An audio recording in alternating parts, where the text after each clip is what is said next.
Welcome to Fort Fritz, your one-stop for news, current events, and all forms of entertainment relating to the supernatural, the paranormal, the Fortean, and things that go bump in the night, all packaged and presented by Know-Nothing Know-It-Alls, entertaining the unknown. Hello, I am your host, Fritz, and for the next hour, we are jumping right into our favorite stories to keep us occupied during this pandemic. So, without wasting any time, let's jump in to the Nepalese royal family curse. This one's narrated by Kaz.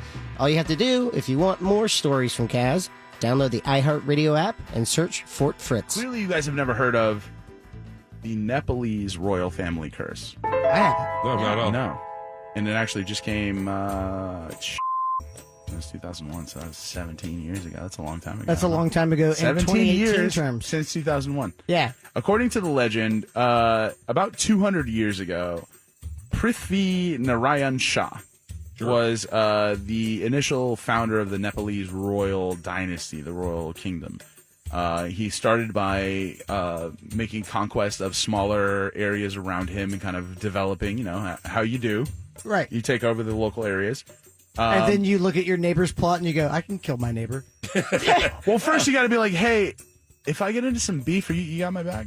Yeah. Are you cool? And the guy's like, nah. You're like, well, I'll kick your ass. Okay, yeah, fine. All right. And that's how you start a kingdom. You get everyone to say, I got your back. So everyone said that they had his back. And this guy was the king, quote unquote, for a little while. And he was walking through the forest one day. He came across a man named... The king walked back then? Oh, yeah. The king was walking through the woods one day, and he came across a holy man, a yogi named Goraknath. Goraknath. Goraknath. And this man was believed to have supernatural powers. He was like kind of a mystic forest man of the area. Forest yogi. About 200 years ago. So the king offered this man a piece of curd. The man accepted it. Goraknath. Was it bean curd like tofu, or we're was gonna go it with something? cheese? I was 'cause actually wondering that. It fits Thank you. It's probably bean, honestly, if we're thinking about it. You don't but know. Let's go cheese. It says curd. It's a Wisconsin cheese curd. It's a curd. It's an Like ancient curd. curd the from squeaky- 200 years ago. the squeaky one? Use your imagination. He offers the man the curd. The man takes the curd, chews it up in his... Offered the man the curd is The the guy- favorite sentence I've ever heard. Man one goes, you want the curd? Man two goes, I want the curd. Hook me up with yeah. that curd, brother. So man 2 takes the curd. He takes the curd, he chews it up, and he says, I'm going to spit this back out. I want you to catch it in your mouth and eat it. What? To the king. Are they in a frat?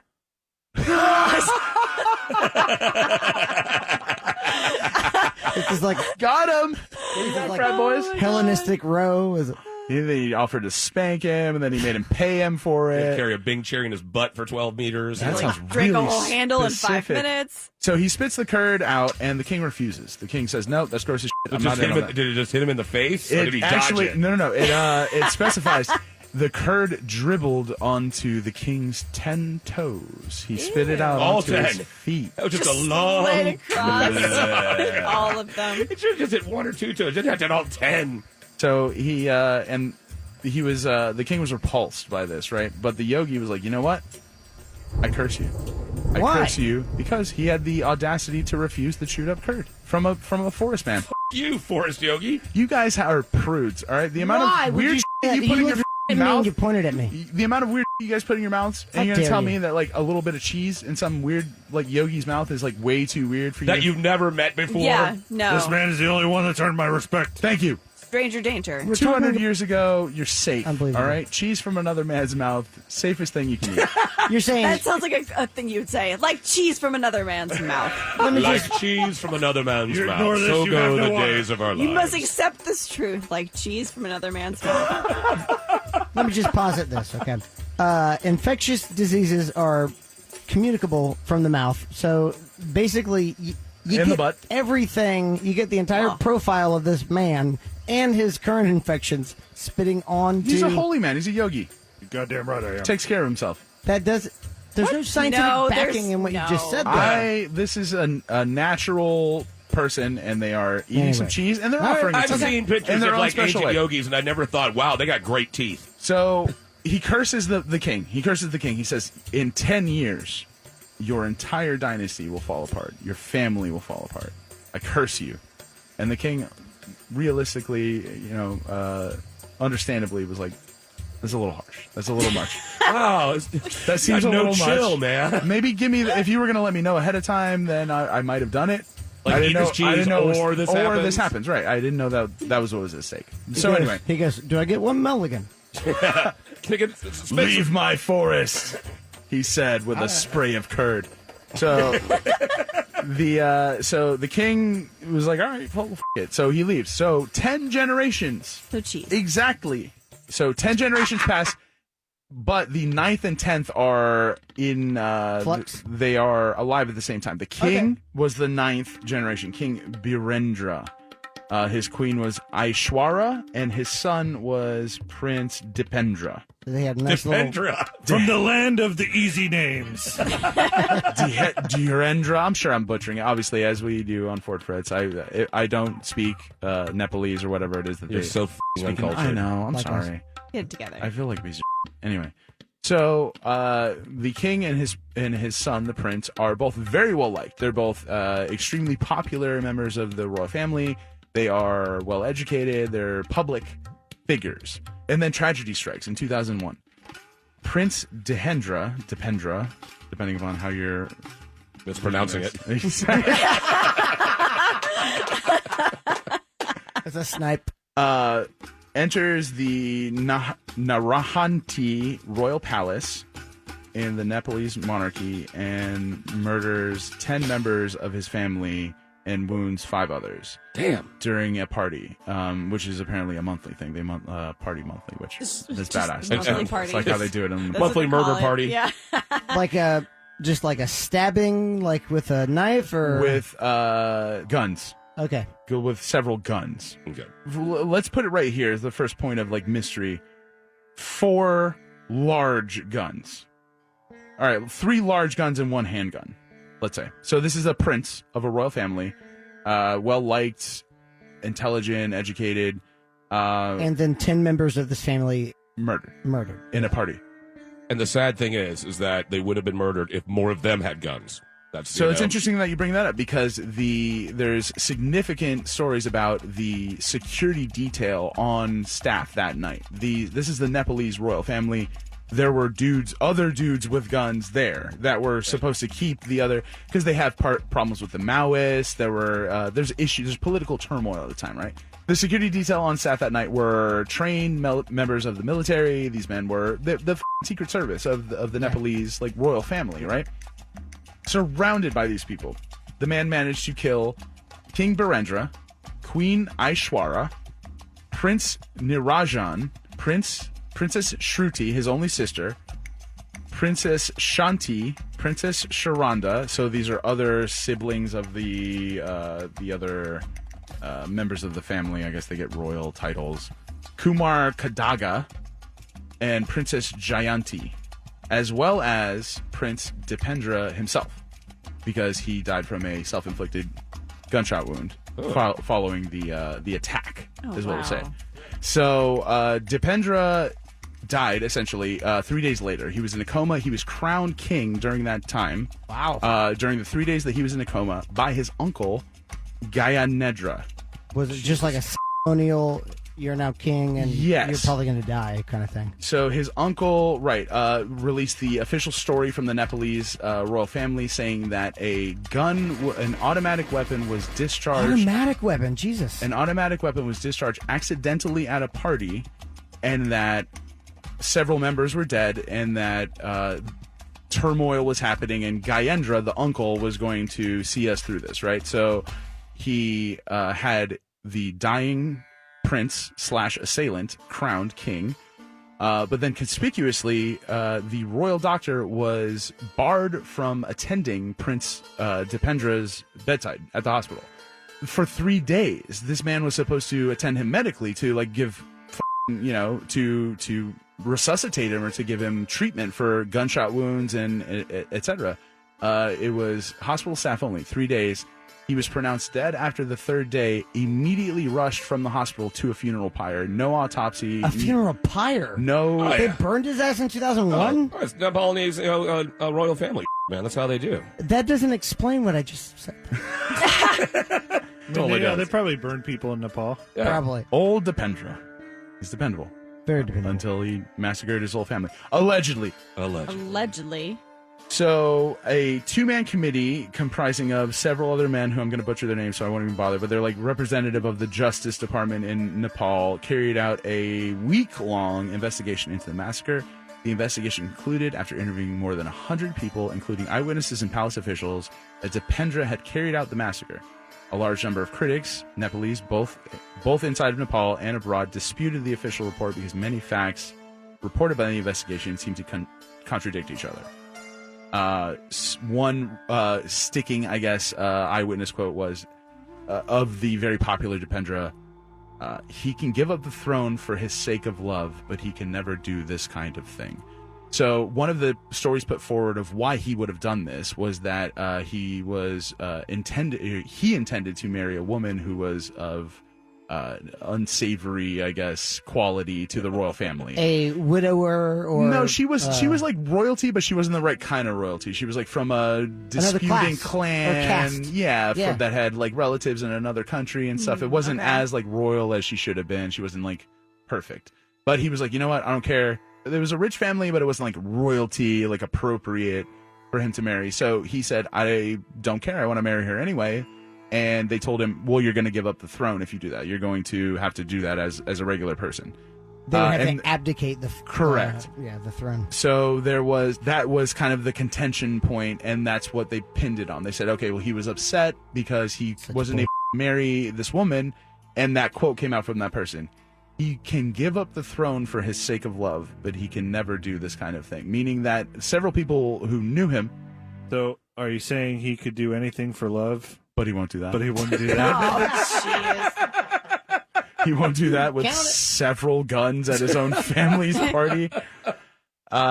So the overall conception of him was that this was a man who wouldn't do something like this, right? Like he would have rather have like just forsaken everything than kill his entire family. So people say it's got to be a curse. Bullshit. People say it's bullshit, first of all. So there are several, I guess, interpretations of what happened, but you got to look at like who benefits, right? Like whenever something like this happens, everyone in the line of succession was wiped out except for this uncle, Gayendran. Again, I'm sorry, the guy was a scumbag, so I don't care if I mispronounce his name. But anyway, he deserved it. Yeah, that guy. Several Got it coming. Totally got it coming. Several inconsistencies with the report of what happened that night. First of all, the guy was a well-to-do guy. How did he know how to operate it was like a SPAS 12-gauge automatic shotgun, an HK MP5 submachine gun, Glocks, and all this other shit. While there's security, a full security detail standing around inside job that would allow this 10 people to be massacred inside of this party, right? So another inconsistency was he eventually succumbed to his wounds 3 days later due to a self-inflicted gunshot wound. But it was on the wrong side. It was one of those wrong side things. He was right-handed. It was on the left side of his head. Oh, so and there were two bullets. Oh, weird. According to eyewitnesses, there were 2 holes in the side of his head, but again, unable to be verified due to the fact that they rushed his body immediately after barring the royal doctor from seeing him for 3 days, immediately to a funeral pyre, no autopsy. Sounds like a setup, right? So people think it was due to the fact that India was putting pressure at the time. We're going to get busted for this. India was putting pressure on the time of the Nepalese government to take defense contracts, to be like, hey, we're going to defend you, buy our defense stuff. And the king of Nepal was like, we don't need your shit. I'm going to buy some stuff from China. And then they basically, the eyewitnesses around the place say that the hallmarks of what the operation looked very similar to the Indian research and analysis wing. They're basically the Indian CIA. Had some hand in essentially performing what would be a coup, right? Yeah. So MI6. Right. They created this weird narrative of this man killing his whole family due to love or whatever, and then they put him essentially out of the way, and they have this uncle who is now the king of Nepal, the last in the line of succession, and he reigns, quote unquote, for 5 years until finally the public of Nepal comes out and says, you know what, we you're not the king. You have no royal blood. We want someone who's actually the royal line. We can do that? Well, Nepal did. Yeah, Nepal did, not us. Damn it. You got balls like Nepal? Nice. Answer him, man, Daddy. I mean, I don't even have moves like Jagger, so I don't have balls like Nepal. So they ended up basically instituting a republic. They said, you know what, you're not the king, and there is no more king. We're doing a monarch. We're doing away with the monarchy. We are going to have a republic now. And they switched. They are now a republic essentially in Nepal after the 2001 Nepalese massacre. 5 years of the uncle reigning, and then in 2006 there was an official ousting of this man. Some say due to actually the fact that he refused to observe this very specific like religious ritual where they would go to offer prayer to what would be like the goddess of the state, almost like the one who watches over everything, The president. and he was making kind of a protest to the point that the monarchy had lost some of its teeth in that they had given a lot of power to parliament and stuff like that. So he was saying, well, I'm not even the king. I'm going to go to this thing as like a commoner, and I'll just show up whenever I want and give an offering. And everybody was like, it's the curse again. So if you think about it, it's the guy who got killed. The king was the 9th. The prince who, quote unquote, shot himself on the wrong side of his head with 2 bullets was the 10th, which would have fulfilled the curse of Garank. And then the 11th was this guy who technically was never king and was ousted. And that's the end of the Nepalese monarchy. They are now a republic. They have like political parties and they vote and like that. And the curse of that man came true. So eat the cheese. Eat the cheese. Well, You're listening to Fort Fritz on Real Radio 104.1. Fort Fritz on Real Radio 104.1. Welcome back to Fort Fritz. To keep all of us entertained here during this pandemic and to keep things sane and rational and functioning, we are playing our favorite stories. So, without further ado, check out Man Daddy's story about necropolist Anatoly Moskvin. A very strange and twisted case. If there's any young ones around, just, tuck them off to bed or tell them shoo, go get out of here. If you're driving in the car, it's not that bad at all. Enjoy. Have you ever heard of Anatoly Moskvin? Of course not. never. How do you spell that last name? Anatoly, Anatoly Moskvin. Moskvin. Is it A-N-A? Anatoly? Anatoly. Anatoly. Anatoly Moskvin. Anatoly. And now I'm making it. It's not that hard. Russian guy. I don't think so. Russian, this guy is. Cannoli. That's racist.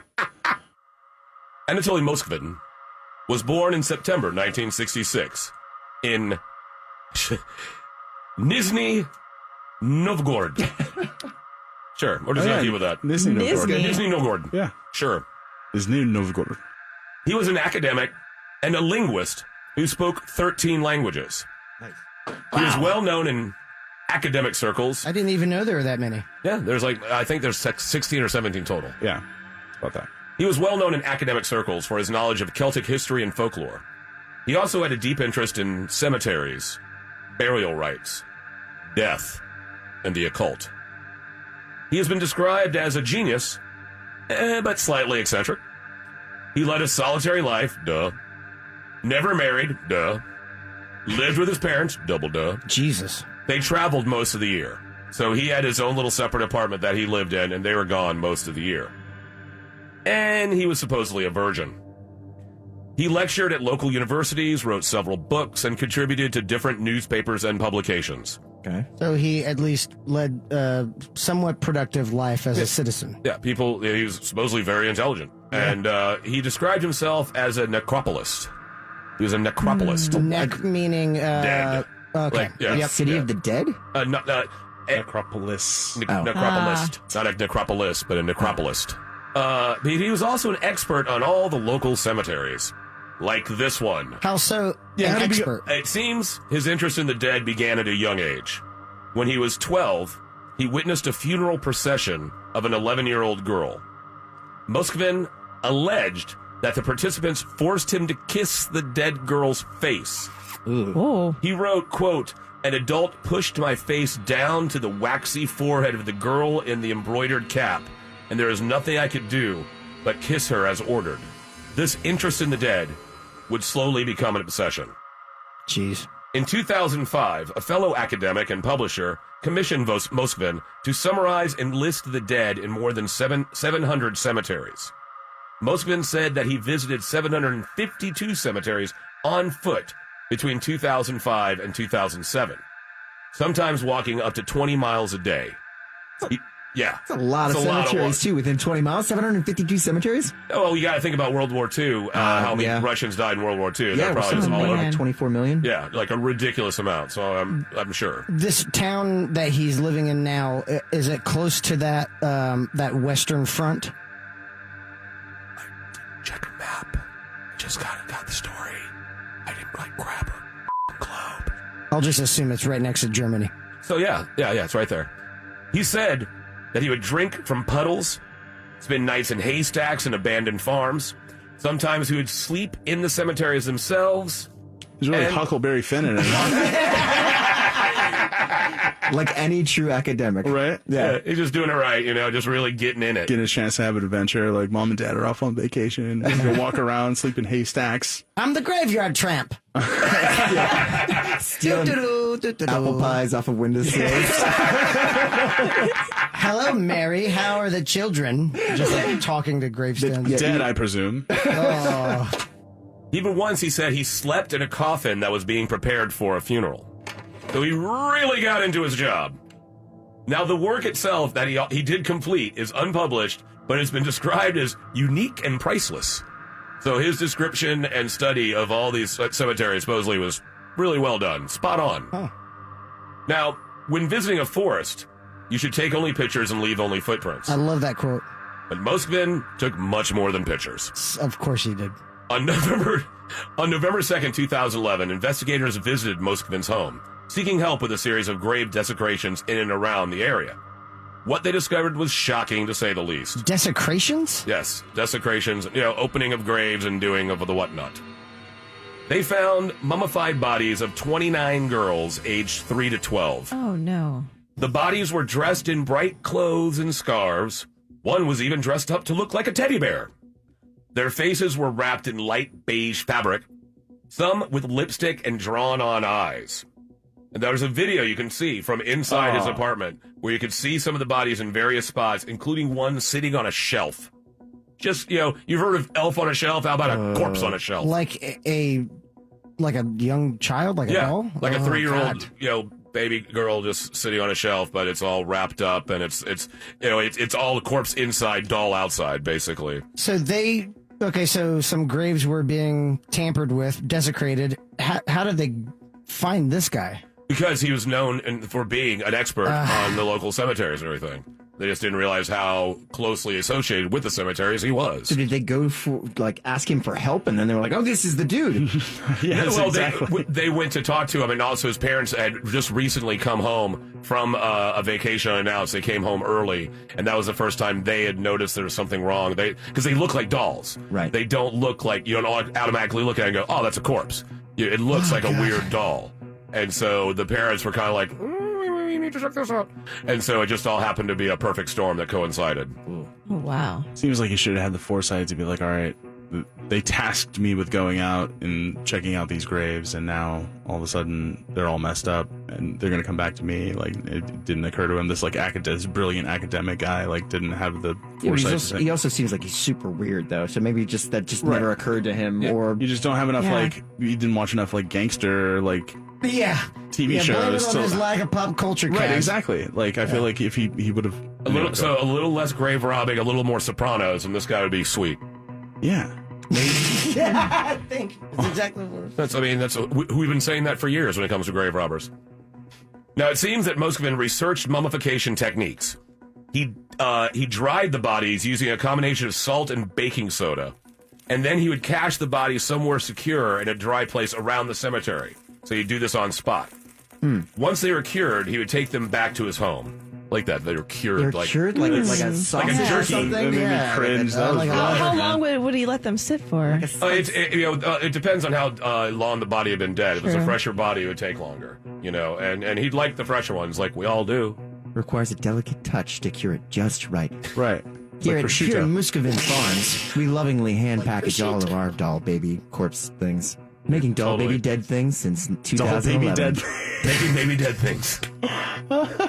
Now, once they're cured, he would take them back home. He would wrap the limbs with cloth to provide fullness, or he would dress them, or he would stuff them with rags and padding to make them more full because they'd be, sullen corpses. Then he would dress them and added wigs so they appeared to be large dolls. Oh, good God. Really? He claimed that he made dolls over a period of 10 years. He would do extensive research on the girls' lives. He would sing to them, watch cartoons with them, and even held birthday parties for them. Did he confess all of this? Yes. Okay. Yes. I was gonna say. Yeah, this is not just, no, he did this. Oh man.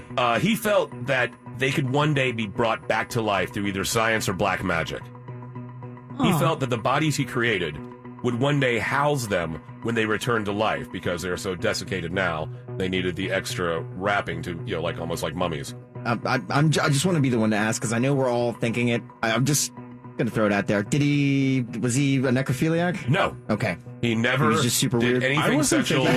Come on, nobody else had that question? I was going to ask that. No, he never did anything sexual with the dolls. He was very specific about that. It's all about controlling this person's life now. Well, no, after death. It's not that. He actually cared. He felt the dead children were calling out to him. He was rescuing them. He explained that ancient druids slept on graves in order to communicate with the dead. And so he began to search for children who had recently died. And when a particular obituary spoke to him, he would then sleep on their grave to see if the child wanted to be brought back to life. He says that he never ever dug up a child that didn't want to be. And supposedly he was doing this before he did the dolls. He'd just been digging up kids for about 20 years.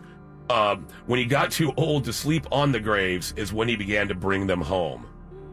And he hoped that the spirits would be more willing to speak in a safe, welcoming home, and that they might be easier for him to hear when they were no longer underground and laying next to him so he could actually hear them. So they came, they found him, they, of course, arrested him. And they're just like, okay, we got to do something about this. And like I said, the video's online, and it's creepy. This entire thing is just skin crawling. Right? You're welcome. Yeah. It's what I do. Now, after a psychiatric evaluation, it was determined that he suffered from a form of paranoid schizophrenia, and he was deemed unfit to stand trial. And he is currently in the same psychiatric clinic without any release in the foreseeable future. So no matter how intelligent, no matter how educated anyone can appear to be, anyone can be seduced by the call of darkness. Oh, my God.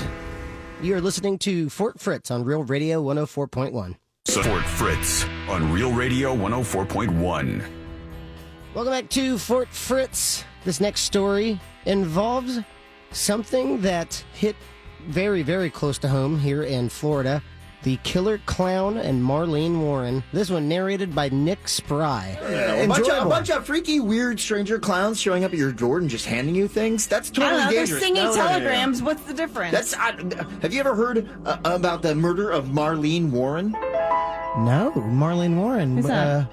Did this take place somewhere around here? Yeah, actually, this happened in Florida. You don't say. Yeah, let me school you. On Saturday, May 26th, in the year 1990, it was Memorial Day weekend in Wellington, Florida, which is considered a quote-unquote village of West Palm Beach County. It was 10:45 in the morning that day. So Michael and Marlene Warren, they lived in this neighborhood of Aero Club. They were the successful owners of several businesses and properties, including a car dealership and a car rental agency. Their net worth at the time in 1990 was well over $1 million. So Marlene, who was then 40 years old at the time, she answered a call at the front door, opening it to find a delivery of flowers and balloons. The delivery person was dressed in full clown regalia. Oh, my God. Yeah, they had the whole Bozo the Clown costume, including the white face paint, a red nose, gloves, and they topped off the whole thing with a curly, bright orange wig.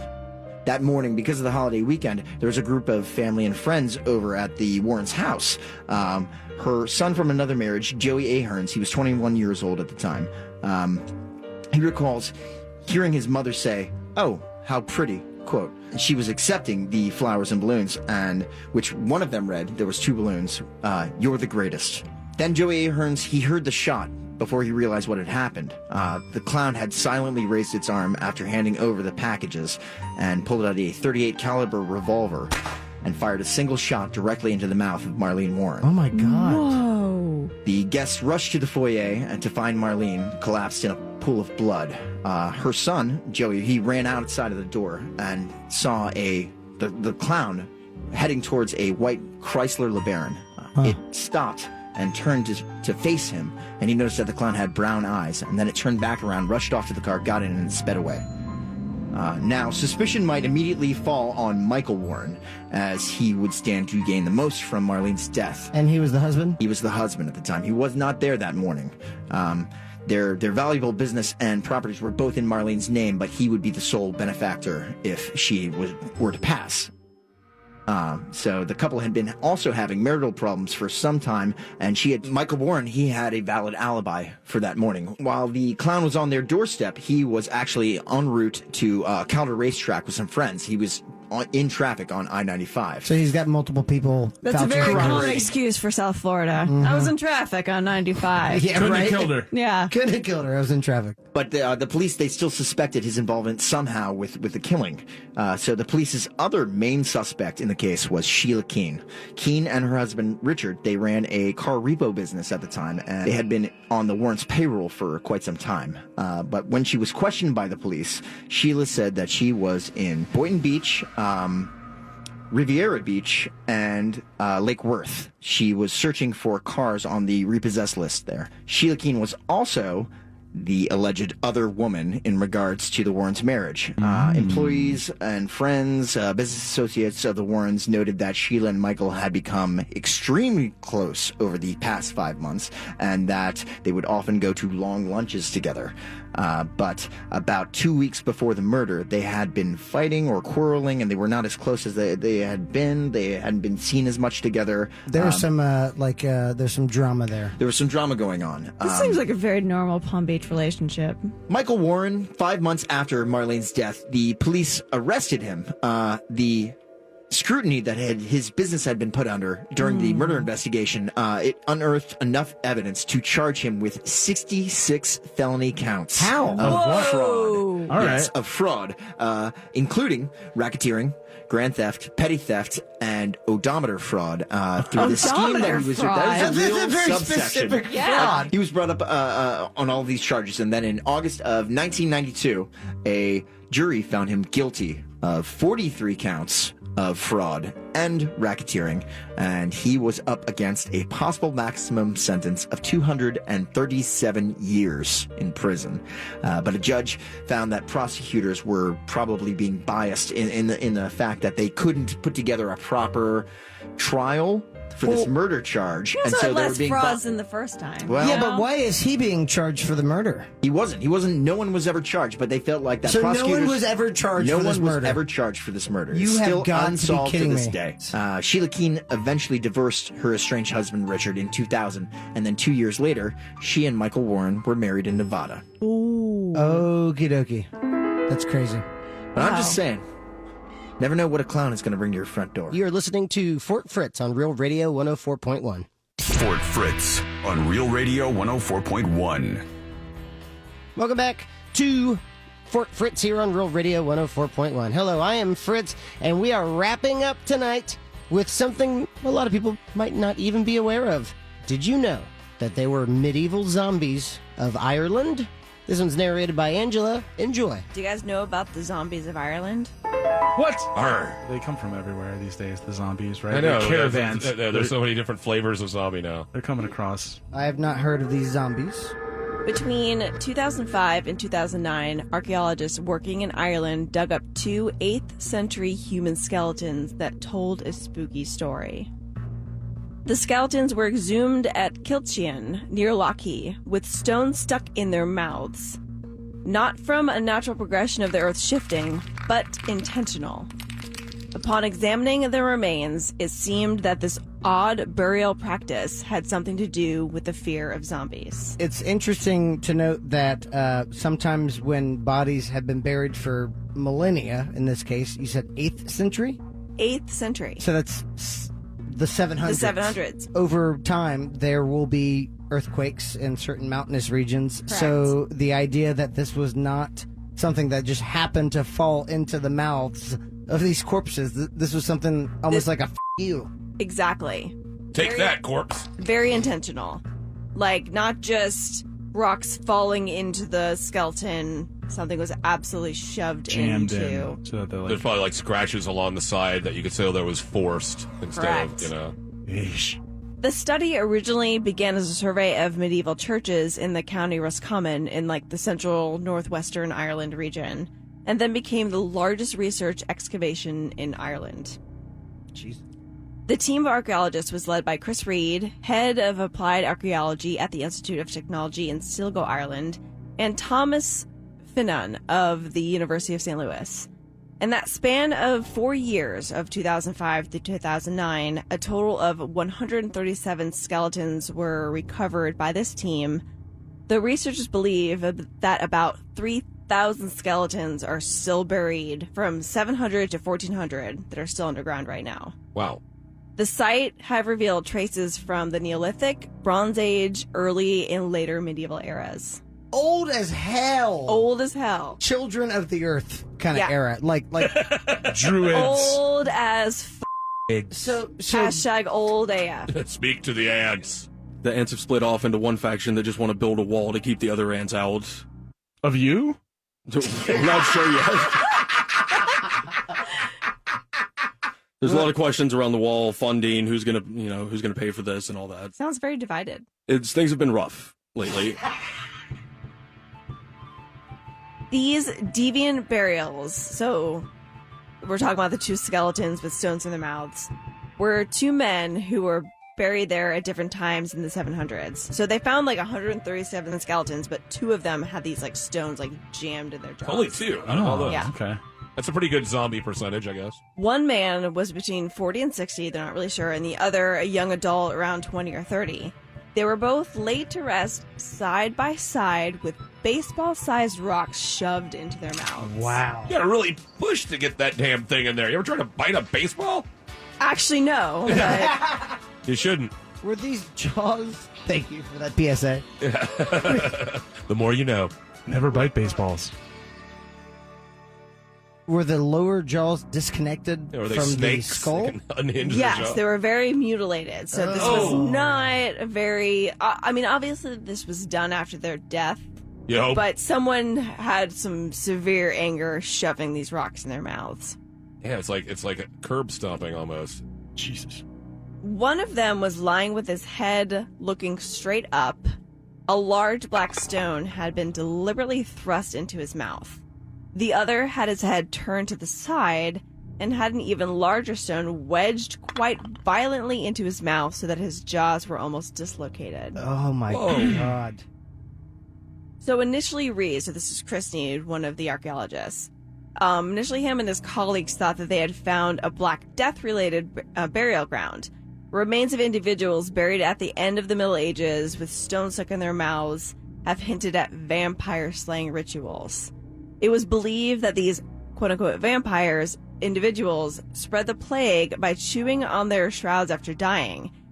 In a time before germ theory, the stone in the mouth was then used as a disease-blocking trick. Ah, so they couldn't chew. Correct. Oh. The old stake through the heart kind of Right. thing. Like, Oh, so yeah, they're like very However- primitive. However, since the vampire phenomenon didn't emerge in European folklore till the 1500s, so mind you, these were bodies that were buried in the 700s. yeah. So folklore of the vampire didn't emerge till the 1500s. The archaeologists ruled out this theory for the 8th century skeletons. In this case, the stones in the mouth might have acted as a barrier to stop the revenants from coming back from their graves. Okay, so this is a little close to home for you, I'm Of course guessing. you would tell us about Just a little Revenant, close to Angela. home for you, isn't it, huh? Maybe. I'm afraid of you. I don't know what you're talking You about. should be. Revenants, whatever Yeah. they are, Yeah, who knows? Otherwise known as the Walking Dead, were usually seen as outsiders in society, as with two men with stones in their mouths, as they could have been seen as dangerous people, enemies, murderers, or rapists, or they could have been innocent people who died from a strange illness or murder. Anything outside of the norm could have excited some fear in the community, and they would come back to harass loved ones or take revenge against anyone who had wronged them. We don't exactly know what's going on, right? So, if we were to, let's just try just shoving rocks in this guy's face. Yeah, it's so long ago. Let's just try anything. Okay, let's start with the rocks and move on. I feel like Start with the rocks. the punishment for a crime thing sounds most right to me, at least. Like ancient people are like, whatever, like you in the afterlife and just rock in the mouth, and then they bury him. Well, like, I don't know why you wouldn't bury him anyway. Why go through the trouble of burying him if you're like let the animals have him or throw him in the sea? Well, even now you see pictures and videos of thieves who get bullet holes through their left or right hand as a you. Just a final big you with a rock baseball. You don't need a lot of courage to humiliate or mutilate a corpse. Because you just these need were the all time. dead, correct? It's Angela? a right-sized rock. So it was just I have total control over you. Right. And Take this. But only 2 specifically out of 130-something buried there. It's strange. So it's interesting that you guys think of the rocks as like a punishment, because that is a good question. Like, why are there stones in their mouth? Like, why that of all places? It was viewed as the main portal for the soul to leave the body upon death. It's like a cork, basically. They corked him in.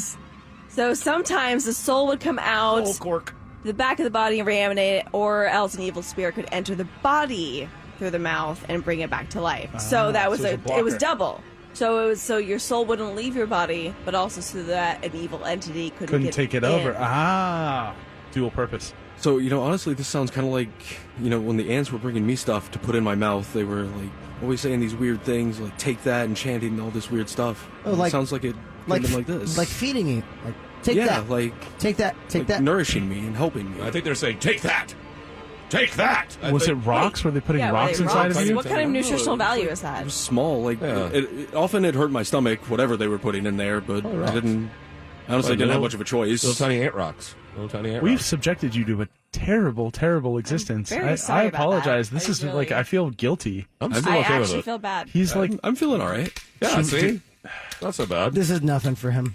He's been out here so many months. He hasn't been on Facebook forever. He's doing way better than anybody. He's doing way better than anybody. He's so detached. He's like cut the cable. He's off social media, man. He's living real. He's being real with his do you ants. even know who the president is? It's definitely still George Bush, right? Oh, man. We got to talk later. Yeah, we've got a story for you. So buddy. it's the secret to life, just to like get off Facebook and eat rocks. To have ants feed you rocks. Yeah, Ants feed you got, rocks. That's without the the main ants, the whole difference. formula does not work. Attempt to clog your soul into your body.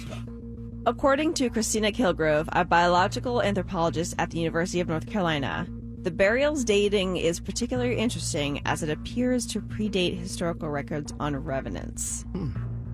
Interesting. She was also intrigued by the fact that the two males were not buried at the same time. However, they were buried side by side.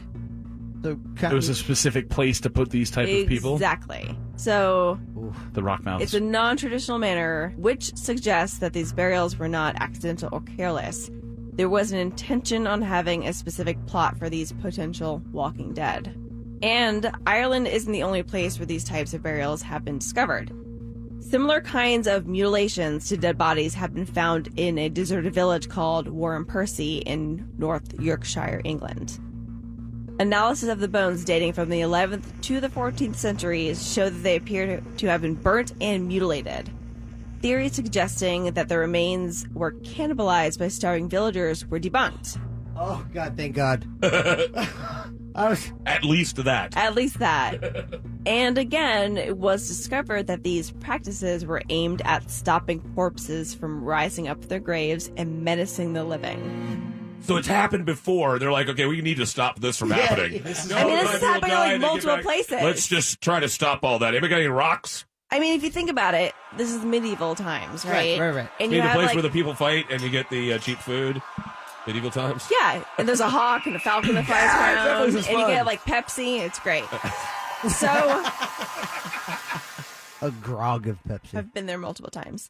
So, Ireland and England are two separate islands. Painfully, obviously. I mean, not super far, No, but they're separate. They hate one another. It- God, they hate one They another. really do. They really do. and there's like two separate regions in which these practices are happening. So that is super So, creepy. it's across the board. Yeah. Even your enemies can have revenants coming out of the grave, and you should feel bad for them. So give your enemies rocks to stuff in the face of your revenants. So That's the ultimate up. Like, Yeah, I it don't is. want your soul to go to Nirvana like you're or dead and Valhalla. I'm still controlling your life right Wow. now. Just lay there. Many bones had knife marks suggesting that the corpses had been decapitated and dismembered. While there was also evidence of burning body parts and deliberate breaking of bones after death. So people were actually like, just mutilating dead bodies so that they wouldn't come back. Folklore in the Middle Ages suggested people could sometimes rise from the dead, roam their local area, spread disease, and violently assault those who encountered them. The undead were commonly thought to be the result of a lingering malevolent life force in individuals who had committed evil deeds or caused animosity when they were alive. Like an unavenged spirit. Correct. Oh, So God. either they were just a nasty person who had died, and obviously they were already just a terrible person, or something terrible had happened to them, and they just needed to come back and act on their revenge. That is super awesome. spooky. What's great to think about is that because there's so much of our modern horror mythology and everything is based on ancient myths and everything. Maybe this stuff all did happen, but all the cures just eventually worked. Yeah. You know, you just, Yep. oh yeah, you know, putting the stones in the mouth. Oh, totally got rid of them. Oh yeah, no, there are totally revenants everywhere. Stones in the mouth. You haven't tried that? It works. We've absolutely cured things in our lifetime. Right. And so that sure, might have happened. And then maybe the it stakes in the worked. heart, it's like, oh my God, just stake in the heart. No more vampires. This works. The copy editor back in like the 7th century was like, all right, print it. That's great. And of course, there had to be someone back then going, you know what? I'm not going to put stones in the mouth of my parents because I heard that that's not good. Everybody's like, dude, put the stones in the mouth of your parents. Would you do that? No, I read a blog that said that's just not a good idea. And then it's like, that's how you get more revenants. Anti-stoners? Yeah, I hate these anti-stoners, Yeah. man. In real life, too. Awesome. You read my blog? Wait, that was you? Yeah, dude. Like stonescauseautism.com. Yeah. I'm amazed that was actually available. Yeah, no, I had to pay a lot for that, but it was definitely worth it. You had to buy it off of Goop. He seems to have his footing now. Look at him. He's getting limbered up. he's The a mention in the little- blog feeling purrs him better. up. Yeah, for sure. Seems like you got a sense of purpose. So, I mean, now Bungalower in the Bus up next. Don't forget, you can win $1,000. Keep listening and text in that keyword when you hear it to 200-200 and then answer your phone. Until next time, stay spooky. Until next time, pleasant dreams.